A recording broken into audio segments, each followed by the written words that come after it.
पिछले 2 सप्ताह से मैं ईश्वर की कथा बांच रहा हूं मेरे गुरुदेव से। उसी प्रसंग पर फिर आऊंगा।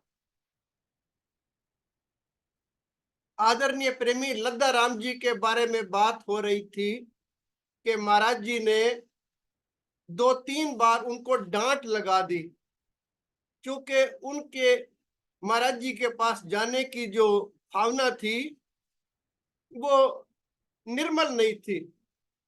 उसमें महाराज जी की परीक्षा लेने की बात थी। लेकिन फिर एक प्रेमी ने कहा कि चलो महाराज जी के पास चलते हैं, और लद्दा राम जी हाजिर हो गए। आश्रम में पहुंचकर प्रेमी ने चौखट पर सजदा किया।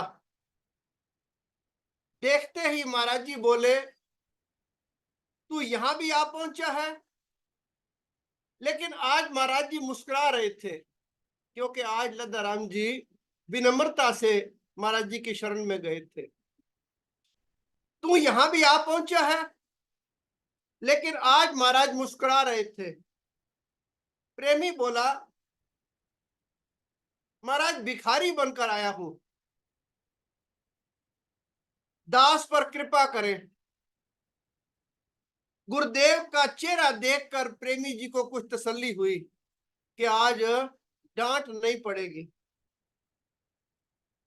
महाराज जी की आज्ञा हुई, जाकर संगत की सेवा करो। लद्दा राम जी को आदेश हुआ कि संगत की सेवा करो।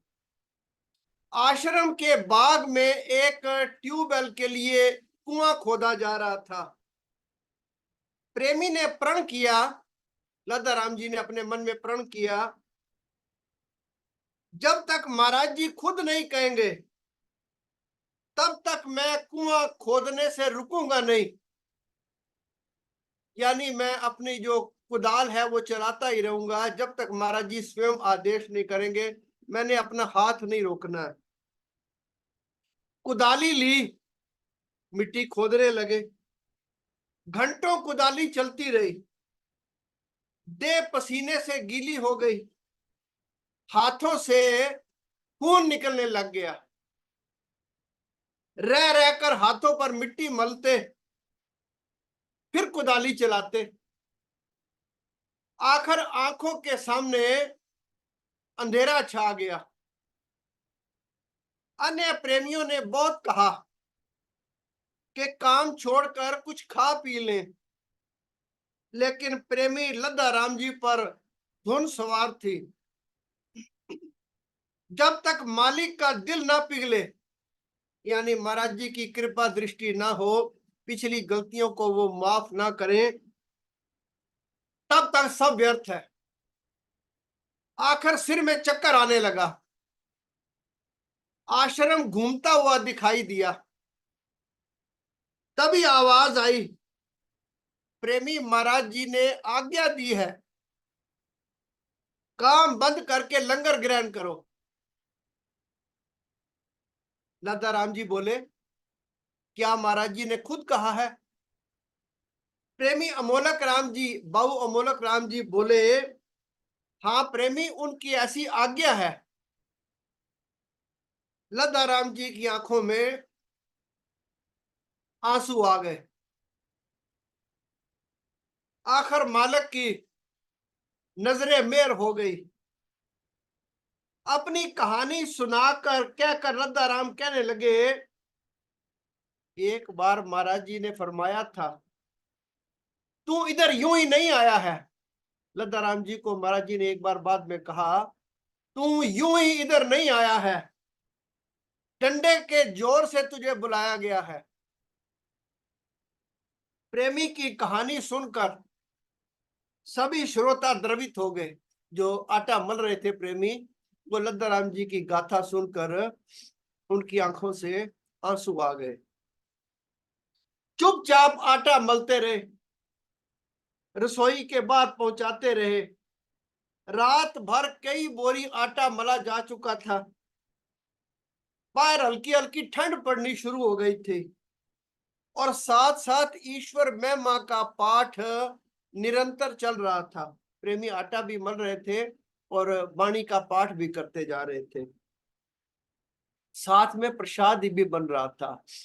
आदरणीय प्रेमियों, उस समय ना जो प्रसाद बनता था वो हलवाई नहीं बनाते थे, जो महाराज जी के इलाके के प्रेमी थे वही प्रसाद बनाया करते थे। और रसोई के बिल्कुल साथ एक खाल खोदी जाती थी जिस पर 2-3 कढ़ाई इकट्ठे रख दिए जाते थे और सारी रात प्रेमी जो जन थे वो बड़ा जोर लगता था। जो हलवाई हलवा बनाते हैं वो घी के जोर पर बनाते हैं, वो मेहनत नहीं करते। तो जो प्रेमी बनाते थे वो घी इतना नहीं डालते थे, लेकिन बाजुओं से उसको हिलाना पड़ता था और बड़ी मेहनत का एक काम होता था। रात भर चहल पहल होती रही। ओ फटने पर सारा भोजन तैयार हो गया। सुबह महाराज जी रात्रि के तप के बाद आश्रम पधारे। स्नान करके महाराज सीधे रसोई घर में आ गए। पकी हुई चीजों पर एक निगाह डाली और पानी का छींटा दिया। जो रात प्रसाद तैयार हुआ था, रोटी तैयार हुई थी, महाराज जी ने उस पर दृष्टिपात किया और अपने कर कमलों से उस पर पानी का छींटा दिया।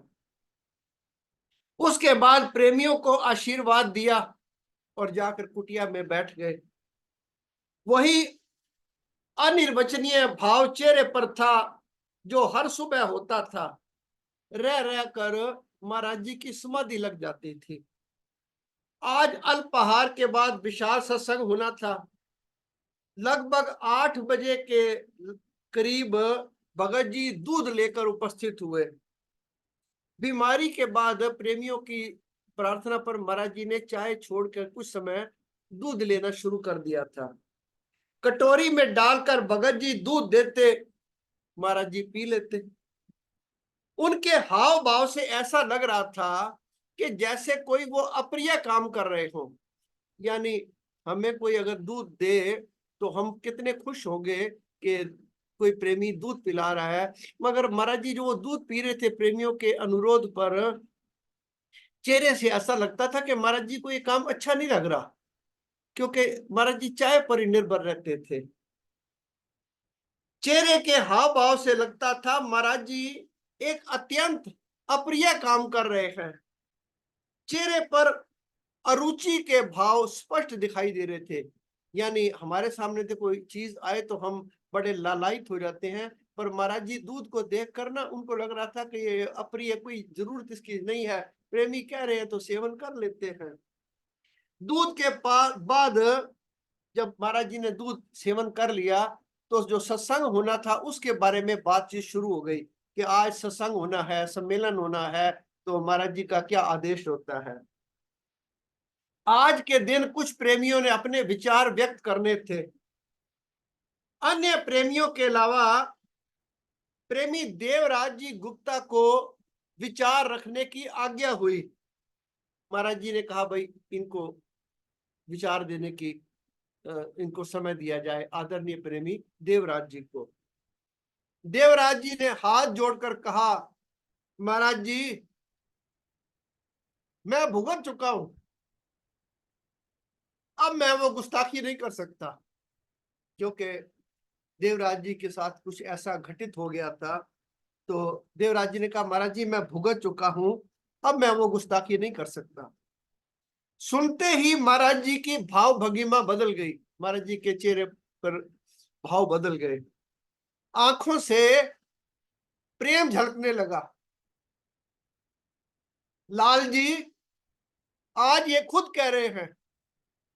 तो उन्होंने महाराज जी ने देवराज जी को कहा कि लाल जी आज ये खुद कह रहे हैं, आज्ञा हो रही है, तुम अपने विचार जरूर प्रकट करो। गुरुदेव का वत्सल रूप देखकर प्रेमी जी ने हाँ कर दी।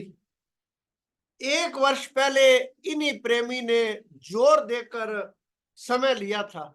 यानी जब सत्संग का प्रोग्राम बन रहा था तो देवराज जी ने जोर दिखाया अपना कि मुझे भी टाइम दिया जाए।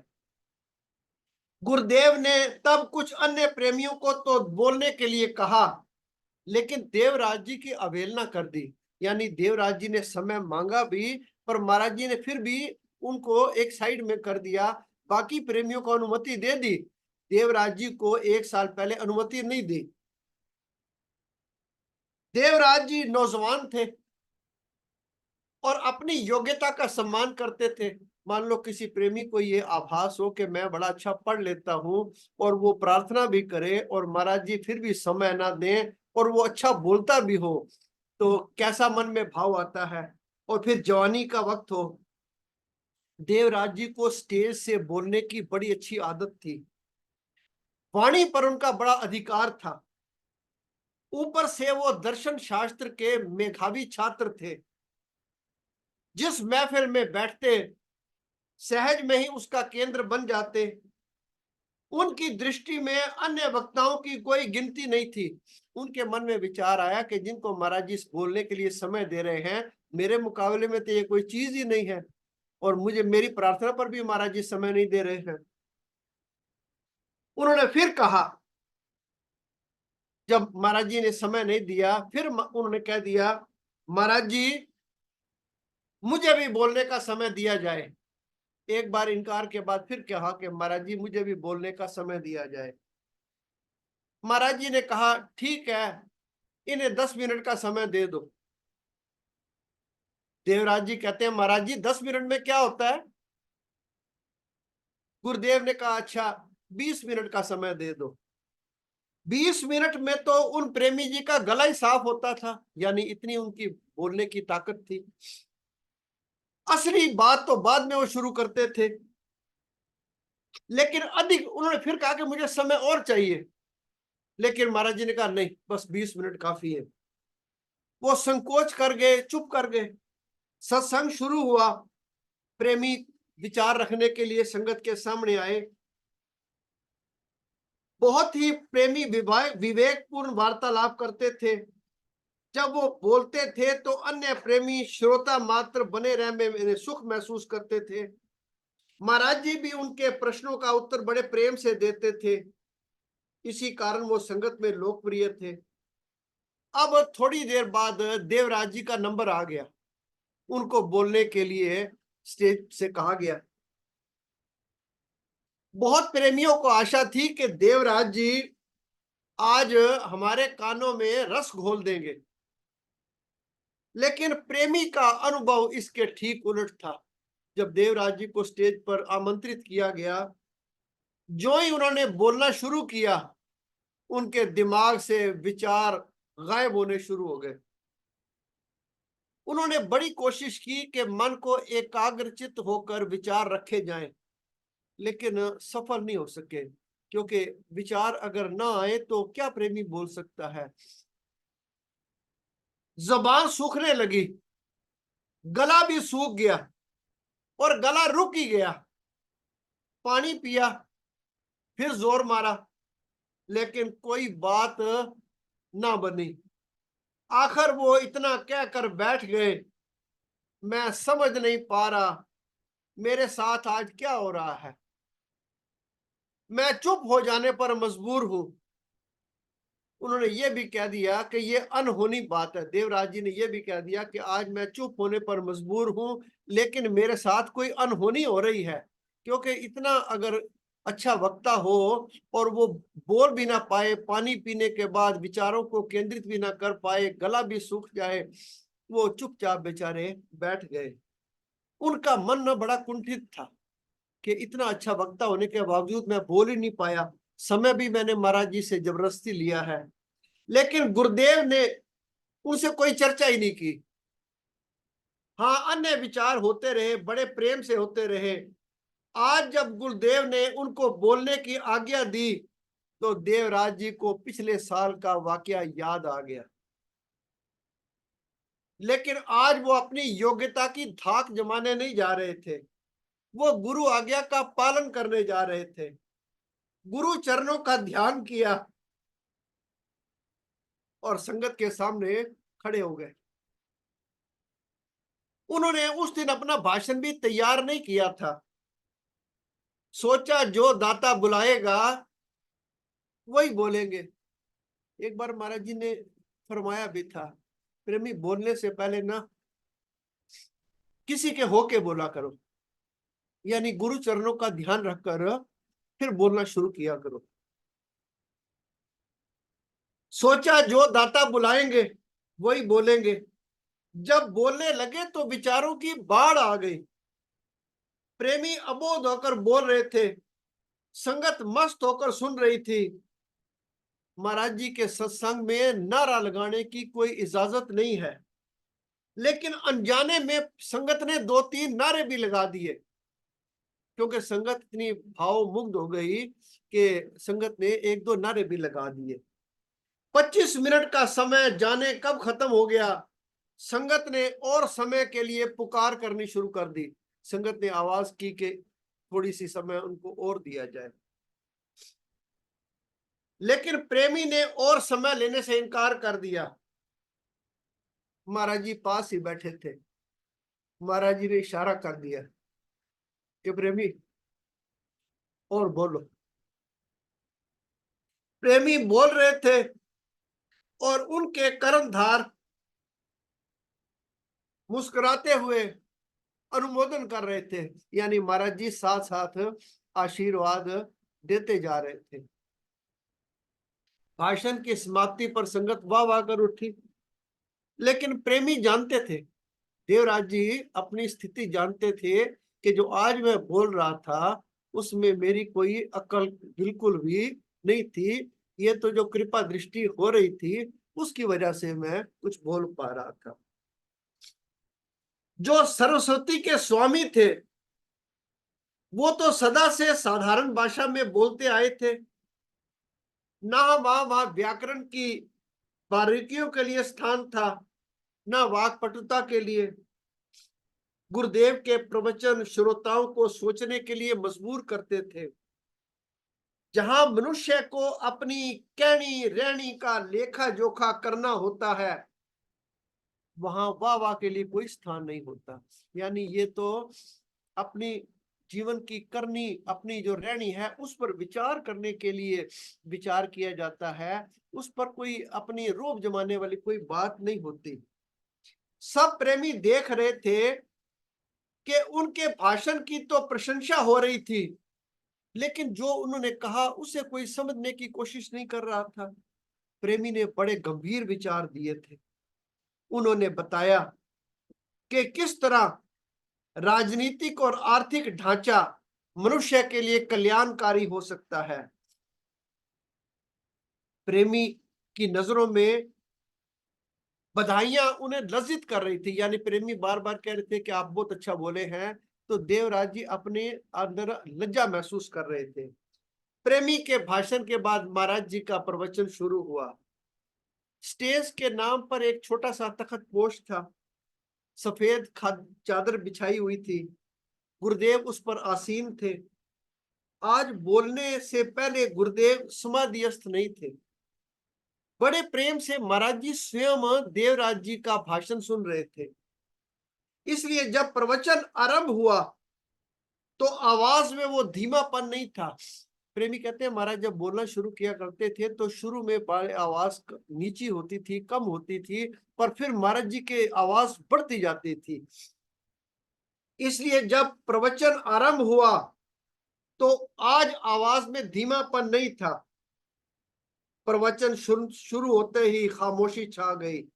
सबकी दृष्टि गुरुदेव पर टिकी थी। गुरुदेव की वाणी एक स्वर होकर प्रवाहित होने लगी। कभी कभी महाराज जी स्वयं वाणी का पाठ भी किया करते थे। महाराज जी के हाथ जो थे ना उस वक्त गोद में टिके हुए थे, कमर बिल्कुल सीधी थी, शरीर में ठहराव था। कभी कभी शरीर में हरकत दिखाई देती थी, बड़ी नाम मात्र की। कोई 4000 स्त्री पुरुषों का जमाव था, लेकिन पंडाल की शांति और खामोशी में कोई अंतर नहीं था। 2-3 बार महाराज जी की वाणी में तीव्रता भी आई, स्वर में उतार चढ़ाव भी आए, पर जनता खामोशी से सुनती रही। किसी की भी दृष्टि इधर से उधर नहीं हुई। जनता महाराज जी को एकटक देख रही थी। कुछ चेहरों पर आंसू भी ढलक आए थे, कुछ के चेहरों पर आंसू पड़े पड़े सूख गए। यानी कभी कभी आंख से आंसू निकलता है ना, तो उसको पोंछने का ख्याल नहीं आता, वो आंसू वहीं सूख जाते हैं। आंसू पोंछने की श्रोताओं को सुनने वाले थे ना, उनको ये ख्याल नहीं आया कि आंसू पूछ ले। जो उपदेश महाराज जी ने दिया, प्रेमियों, आप प्रेमियों का बड़ा धन्यवाद है।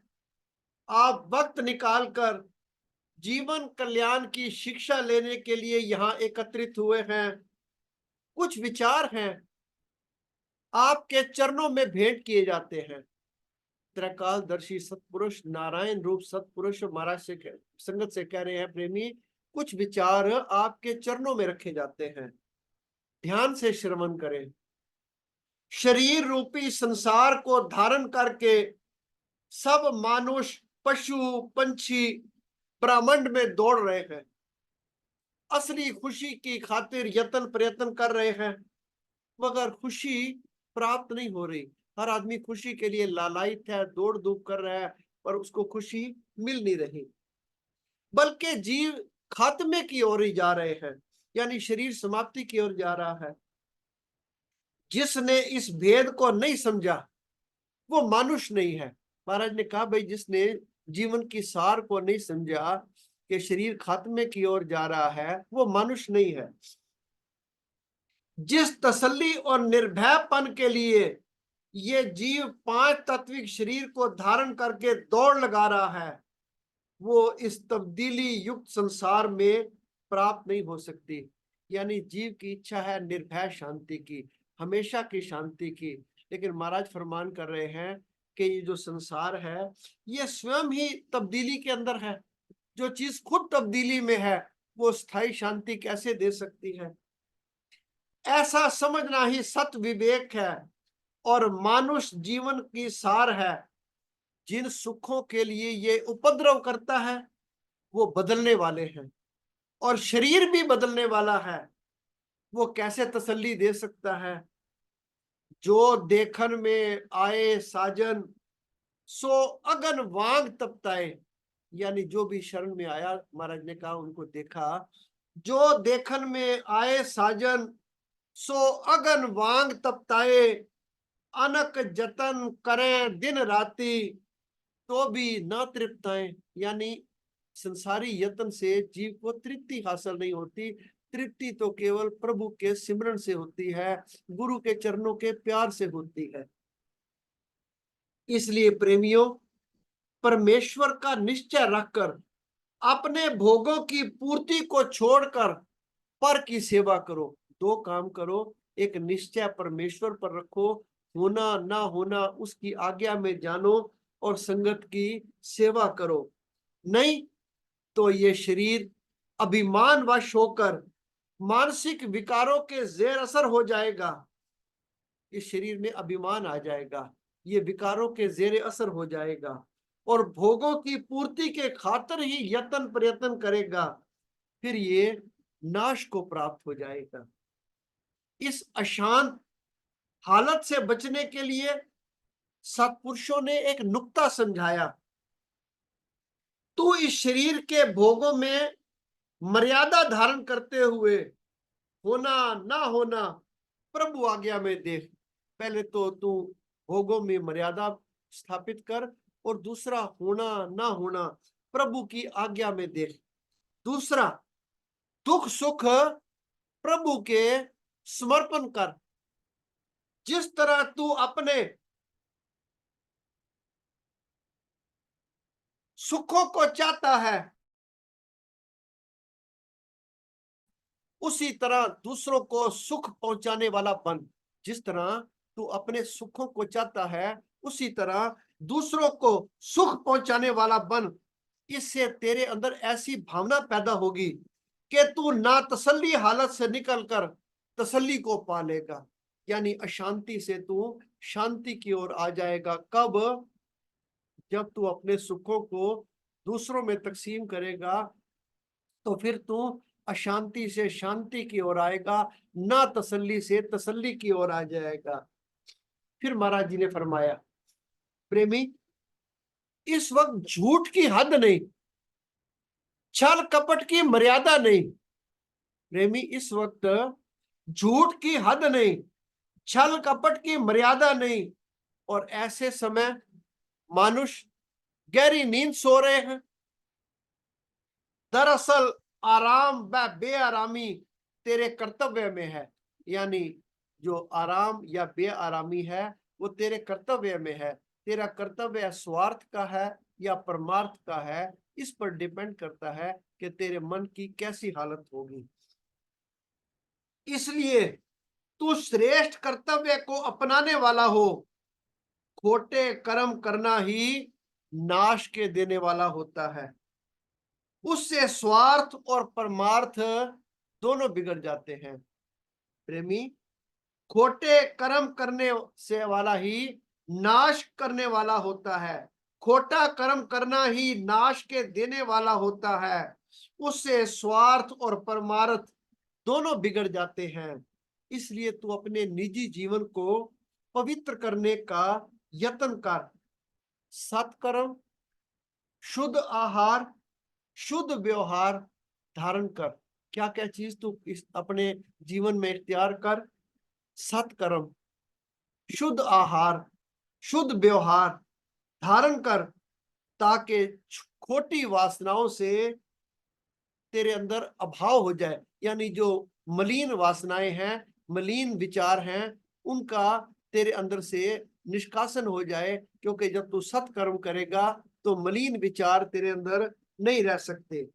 फिर महाराज जी ने फरमाया, प्रेमी, ये शरीर तुझे इसलिए मिला है कि तू सही रास्ते पर चलकर अपनी यात्रा पूरी कर ले। प्रेमी, ये शरीर तुझे इसलिए मिला है कि तू सही रास्ते पर चलकर अपनी यात्रा पूरी कर ले।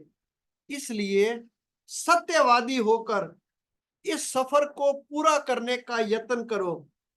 प्रेमी, बीच में छोड़ देना कोई अक्लमंदी नहीं है। बीच में छोड़ना यानी अच्छे विचार भी मिल गए, मानुष का जन्म भी मिल गया, सतगुरु भी मिल गए और ऐसे ऊंचे विचार भी मिल गए, और फिर भी कदम आगे ना बढ़े तो महाराज कहते, प्रेमी, बीच में छोड़ देना कोई अक्लमंदी नहीं। समय, हे भाग्यशाली पुरुषों, हे भाग्यशाली पुरुषों, ये महाराज जी के वचन हैं। अपने उच्च जीवन द्वारा अपने देश के कल्चर को जगाओ। फकीर लोगों ने तो प्रार्थना ही करनी है, अमल आप लोगों ने करना है। सोशल जीवन बनाने का यत्न करो। ग्रस्त जीवन में रहते हुए ये एक बड़ी तपस्या है। यानी देश के बारे में विचार करना, अपने बारे में विचार करना, उच्च कर्तव्य को धारण करना। महाराज जी का हुक्म है, फरमान है कि ग्रस्त जीवन में ये भी एक तपस्या है। उसके लिए, इस तपस्या के लिए सत्संग एक बड़ा साधन है। इस तपस्या के लिए, ग्रस्त जीवन में ऐसी तपस्या करने के लिए ये महाराज जी का आदेश है कि सत्संग एक बड़ा उत्तम साधन है। इस बुद्धि को विवेकमयी बनाने के लिए शुद्ध विचारों को अंतर्विखे जगा दो। तुम्हारी बुद्धि के अंदर विवेक जागृत हो। विवेक क्या है कि सत्य क्या है और असत क्या है। हमारा फरमान करते हैं इस ये तुम्हारी बुद्धि के अंदर जागृत हो जाए, इसलिए जीवन में सत्संग के नियम को अपनाओ। सदाचारी जीवन की बुनियाद पक्की हो, अंदर से ममता का नाश हो और कल्याण का मार्ग तुम्हें नजर आने लगे। ईश्वर सब सज्जनों को सुमति देवे, ताकि समाज, देश और उनके परिवार को असली शांति प्राप्त हो सके। सब प्रेमियों के चरणों में हाथ जोड़कर दास का दंडवत प्रणाम। ओम ब्रह्म सत्य।